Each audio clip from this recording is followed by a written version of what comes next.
congratulations to you both on the film. It was just electrifying and exhausting.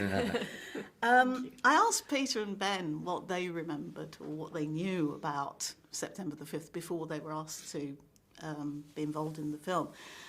I'll ask you both the same question, but Leonie, I suspect you'll have a different perspective on it to everybody else. Yeah, I mean, I learned about it at school, and it's very normal in German schools to be for kids to, well, first of all, learn about Germany's role in the Second World War, and it's very normal to visit former concentration camps and get an understanding of how society could come to a place where something like that could happen. So there's that bit, of course. But then, and I remember learning about the attacks during the Olympics.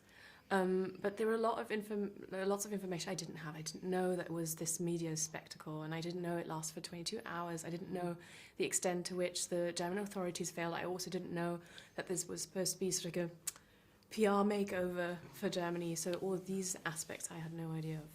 John, what about you? I'm probably similar to them. I obviously, it happened before I was born, but I remember hearing about it when I was pretty young. I remember it was just something that was around that you would hear about. But same things were learned, about the numbers who watched it, the hours, the first time that something like this was shared in real time throughout the entire world. That was all new to me. And Leonie, I believe before filming started and in the run-up to it, you were actually kept quite separate from the rest of the cast. I mean, yeah. Why was that? Tim and I did like the idea of me not being there for the table read or anything, but turns out there was not a lot of time to prepare anyway. You had COVID. So yeah, I mean, I didn't meet the cast before I got there because I had COVID. They wanted me to, but I was stuck in a apartment in Munich for a week, so yeah, there wasn't much time. So I guess she was kept away, but it wasn't like this huge. No, you didn't have intensive rehearsals before I then it wasn't joined. That big of a keep away. Yeah.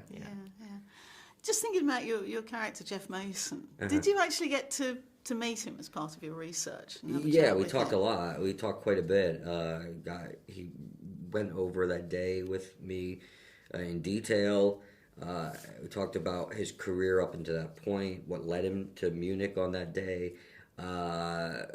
We talked a little bit about the aftermath of it and how he, but I didn't really focus on that. My focus was what led him to sit in that control room in charge on September 5.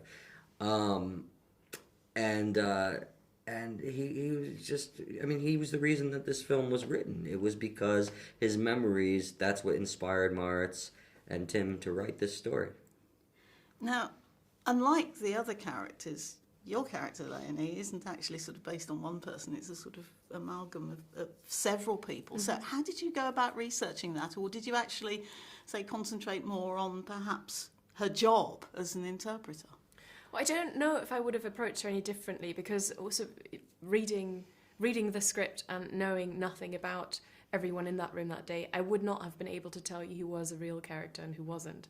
And, I find a little bit more freedom in knowing that there wasn't one person I had to do justice to, or, that I had to, But if there had been someone, I would have met them, but I don't know if my approach differed that much this way from what would have done otherwise. So I met up with a translator. I wanted to learn about the profession, but you did that much more because you actually had to learn how to call a show.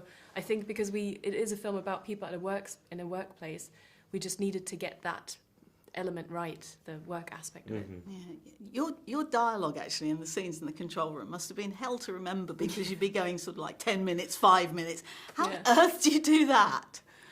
It actually wasn't. That was actually easier in a lot of ways, because I had shadowed these producers and directors in sports broadcast control rooms for so long,